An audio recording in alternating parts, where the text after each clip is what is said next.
नमस्कार बंधुरा आमी इंद्राणी आमार चैनेले सबाइके स्वागत जानाई। आज आमी आपनादेरके देखाबो खूब सहज पद्धतिते कम तेले सोयाबिन आलू दिए डिम दिए झोल। प्रथमेई एकटी बाटीते गरम फुटন্ত जले सोयाबिनगुलो दिए दिलाम। गरम फुटন্ত जले दिएई एक बार एकटू बয়েল करे संगे संगे गैस एकटू नाड़िए गैसटा बंद करे दिलाम।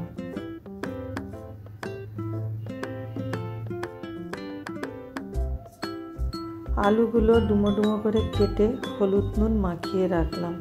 आमार हाथे समय छिलो ना, एकटू आगे थेके केटे रेखे हलुद नुन माखाले खूबई भालो हतो। जाई होक खूबई अल्प समय करछि तो रान्नाटी खूबई अल्प समय हबे। आलूगुलो तेले अल्प एकटू तेले भेजे निलाम।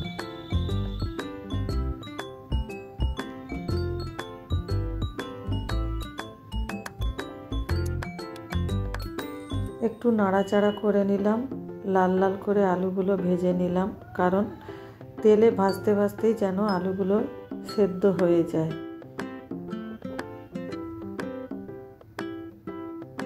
आलूगुलो लाल लाल करे भेजे निलाम।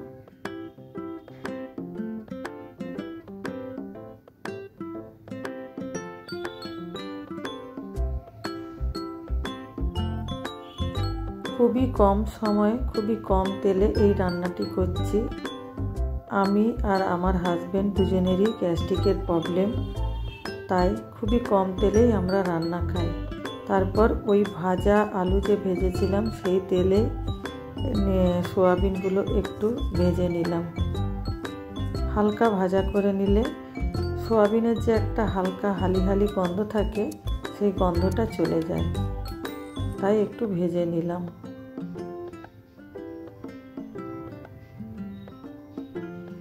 এরপর কড়াইতে আরেকটু তেল নিয়ে নিলাম, তেজপাতা দিয়ে দিলাম। খুব শর্টকাটে রান্না, আমাদের হাতে তো বেশি টাইম ছিল না সেদিন, তার জন্য খুব কম সময়ে প্রায় 15-20 মিনিটের মধ্যেই রান্নাটা কমপ্লিট করেছিলাম। তেলের মধ্যে একটু পেঁয়াজ দিয়ে দিলাম, পেঁয়াজ দিয়ে নাড়াতে থাকলাম একটু। তার মধ্যে সমস্ত মশলা আদা জিরে বাটা, আদা বাটা, হলুদ, ধনে আর একটু টমেটো কুচি দিয়ে মশলাটা কষতে থাকলাম।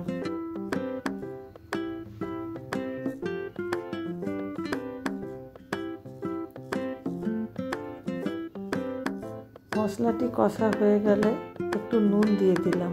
নুন দিলে মশলাটা তাড়াতাড়ি ভালোভাবে কষবে আর টমেটোগুলো গলে যাবে।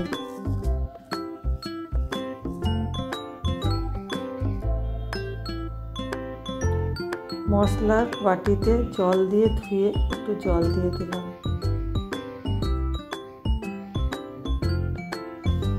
আবারও একটু নাড়াচাড়া করলাম।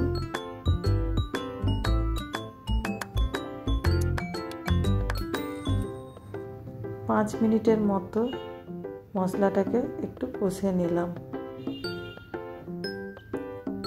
মশলা কষা কমপ্লিট।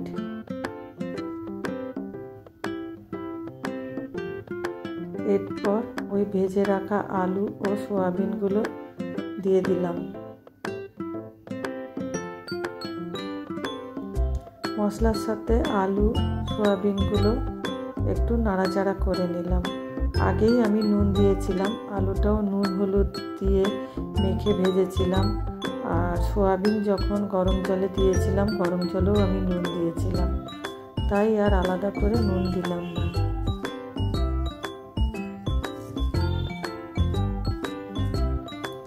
এই রান্নাটি খুবই শর্টকাট, খুবই কম সময় কম তেলে ঝটপট রান্নাটি হয়ে গেল।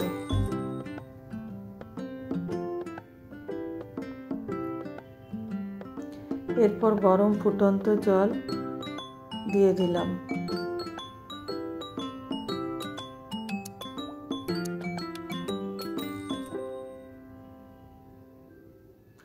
ঝোলটি যখন টকবক করে ফুটছে তখন আগে থেকে ভেজে রাখা ডিম দিয়ে দিলাম, ধনেপাতা দিয়ে দিলাম